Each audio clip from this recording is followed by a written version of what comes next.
সুপ্রিয় শিক্ষার্থীগণ, যারা তোমরা নিকটে আছো এবং দূরে আছো, তোমাদের সবার প্রতি দোয়া এবং আশীর্বাদ। আমি গ্রুপ কেমিস্ট্রি আলোচনা করতেছি।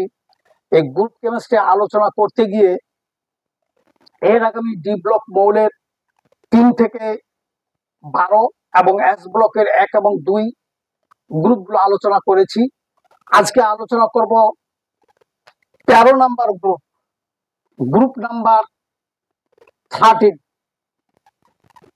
এই 13 গ্রুপের 13 থেকে 18 পর্যন্ত এই গ্রুপগুলো হলো পি ব্লক মৌল। পি ব্লক মৌল যথাক্রমে 36টি, হিলিয়াম ছাড়া। এরা এই 13 নম্বর গ্রুপের মৌলগুলো হলো বোরন, তারপরে অ্যালুমিনিয়াম, অ্যালুমিনিয়ামে পড়ে গ্যালিয়াম, তারপরে ইন্ডিনিয়াম, থেলিয়াম এবং নিহেডিয়াম। এই গ্রুপের মৌলগুলোর পারমাণবিক সংখ্যা এটা যদি মনে রাখতে পারি 5, এর সঙ্গে 8 যোগ করলে 13, তারপরে 18 যোগ করলে 31, এর সঙ্গে 18 যোগ করলে হবে 49, তারপরে এর সঙ্গে 18 যোগ করলে হচ্ছে 81, তার 32 যোগ করলে এর সঙ্গে 32 যোগ করলে হচ্ছে 113।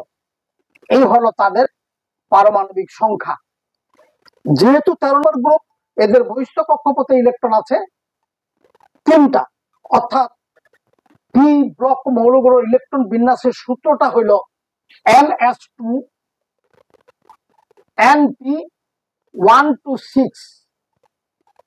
তাহলে যেহেতু 13 নম্বর, তাহলে p1 হবে এখানে। এটা 2 নম্বর পর্যায়ের মৌল। এখানে n এর মান হবে 2 থেকে 7 পর্যন্ত। তাহলে এটা হলো 2 নম্বর পর্যায়ের, পিরিয়ড নাম্বার 2। এটা হলো 3, তারপরে 4, 5, 6 এবং 7।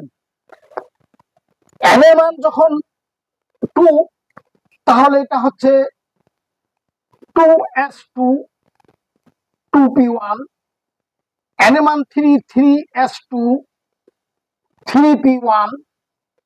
অনুরূপভাবে 4s2 4p1, 5s2 5p1 এবং